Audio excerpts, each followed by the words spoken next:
All right guys, today I'm going to talk about the backhand slice and cover everything you need to know.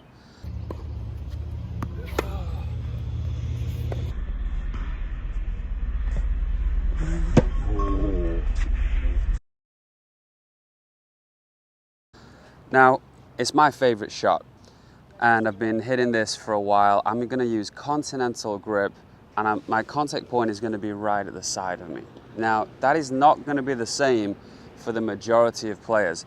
I would say the majority of players have an Eastern grip, which puts the hand behind the racket and puts the contact point slightly further out in front. And that's where most people will feel comfortable because they'll feel strong.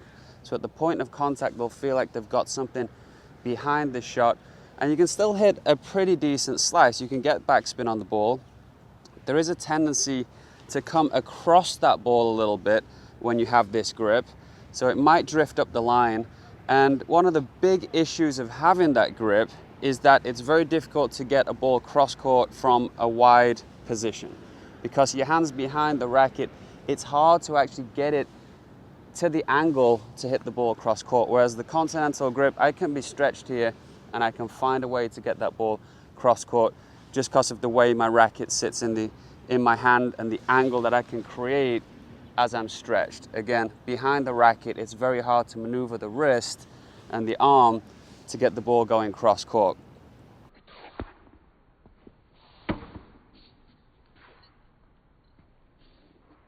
Another issue that you'll have is hitting drop shots becomes difficult because it's hard to get under the back of the ball. All right, so the continental grip just opens up the racket a little bit more and it's easier to hit those little drop shots, hit those short slices. With this grip, you tend to hit across the ball rather than getting underneath and getting that backspin. Now, for me, I'm always working with people. I'm not necessarily saying because the pros hit with a continental grip that everyone should hit with a continental grip. In fact, my mum plays tennis. She plays a lot of doubles and she plays on the deuce side. She has an Eastern backhand slice grip. And it's great for her to hit returns of serve cross court inside out because you can kind of get that angle coming across the ball and get it going, you know, cross court from the deuce side. If she was to play on the ad side, it would be more of a problem her getting her slice cross court. So even if I had chance to work with my mum a lot, I probably would be like, hey, it's fine. Just, we got other stuff to do. You're hitting it great, you're controlling it, you're making the shots. Don't worry about it. So it might not be for everyone. If you've got a shot where you feel comfortable, you've got backspin, you can change the pace, you can create different spins on the ball that make it difficult for your opponent at the time, then you may not need a continental grip. You might not need all the variety that a continental grip will give you with the drop shots and the stretch shots where you're able to get it cross court. It just might not be that important to you. So it's not for everyone, but if you do want to progress to a continental grip, there are a few things that I'd recommend. So as we look to move to a continental grip, we have to also change the contact point. The contact point should be right at the side of you.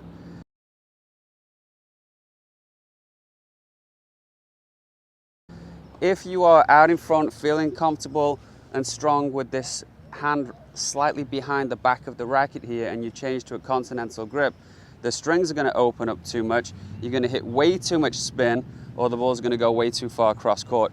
Most of the errors when I'm working with people and we're trying to hit slice is they hit way too much spin. If you watch my backhand, again, the contact point is going to be at the side of me, but the strings are relatively square. They might be opening up a little bit, especially if the ball's low, I might get under it slightly, but most of the time, they're relatively square, maybe a couple of degrees open. That's a little counterintuitive for people, especially when we're so open up here and we're so open here.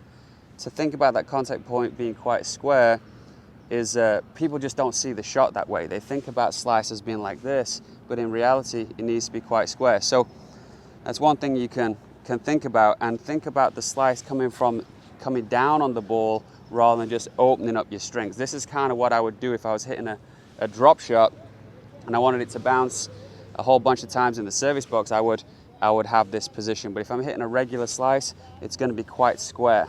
So you have to try and find that contact point there.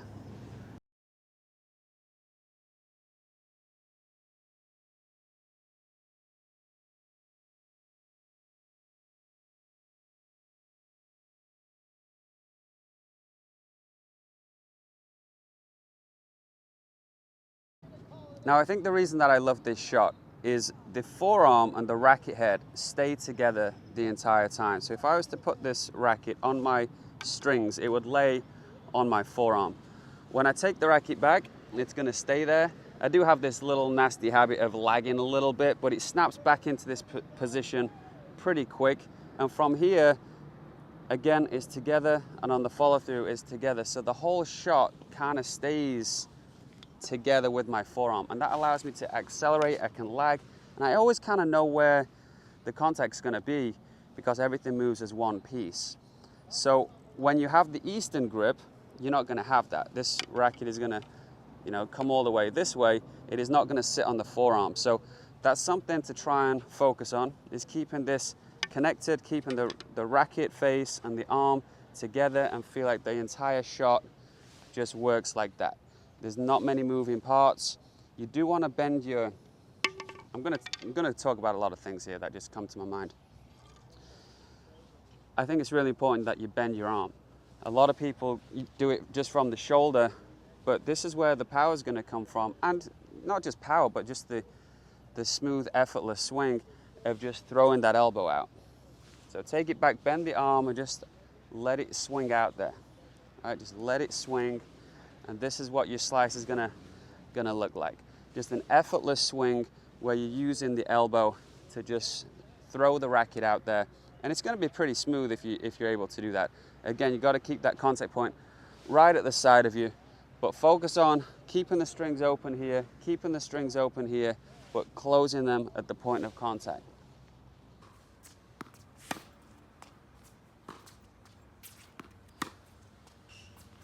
Now there's three things that I would recommend you practice, as well as the contact point and the technical stuff I've just spoke about. But in terms of the result you're trying to get, there's three things that I want you to focus on.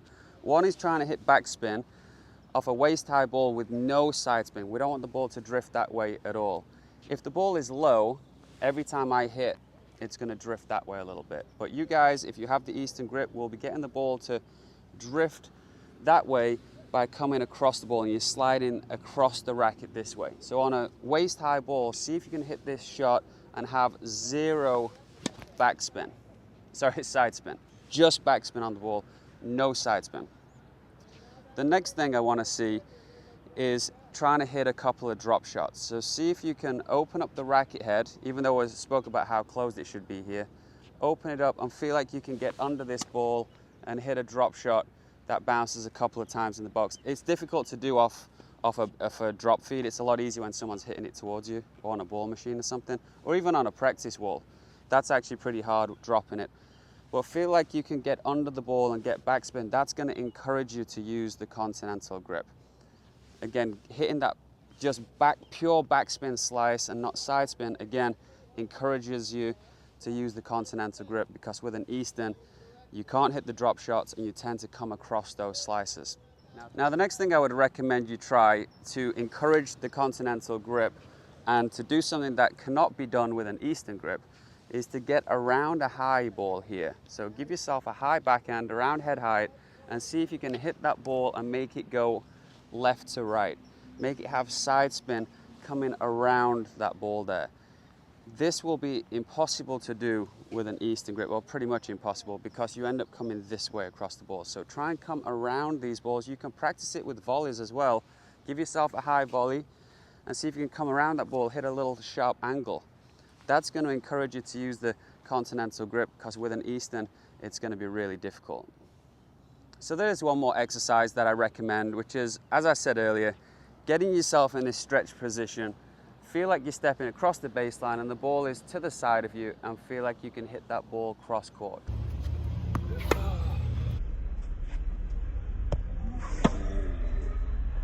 Try and get a pure slice on the ball and practice hitting it cross court. Maybe even try and hit the alley. A lot of people in that situation will want to be behind the ball if they have Eastern to try and get that ball cross court. That's not really the point. Get yourself in a stretch position, practice that shot, and it's going to encourage you to use the continental grip. All right, guys, so you got a couple of skills there that you can practice that will promote and encourage you to use the continental grip. You will find it easier to execute a wide backhand cross court with a continental grip. You'll find it easier to execute a drop shot with a continental grip than you will an Eastern. And as a coach, that's what I'm looking to do. If I want someone to make an adjustment, I create a situation that promotes it. If you're just hitting with a friend, playing some matches, and you've got a ball that's right in front of you, you might find that just hitting an Eastern with an Eastern backhand grip allows you to hit a great shot, allows you to have a little bit of variety, mix things up a little bit, make it difficult for them to time, and a continental grip will not make your backhand any better. So put yourself in these situations that encourage a continental grip, and you're going to get to see the benefits of it. Plus, you may find that when you're hitting a drop shot, you use a continental grip, but when the ball's in front of you, you have a slight Eastern. Or when the ball's wide, you go to a continental grip, but again, the ball's in front of you, you do what you feel comfortable doing. Or you feel like continental grip's not really for you, you're going to stick with an Eastern, and when the ball's in a tough position, you're just going to hit a topspin. The beauty of this game is you can do whatever you want. There's no right or wrong ways to do it. If you don't have a continental grip, it's not wrong. But if you do want to execute certain skills out there, the continental grip will allow you to do it. All right, guys, hope you enjoyed the video. Make sure to subscribe, give me a thumbs up, all that good stuff, and I'll talk to you soon.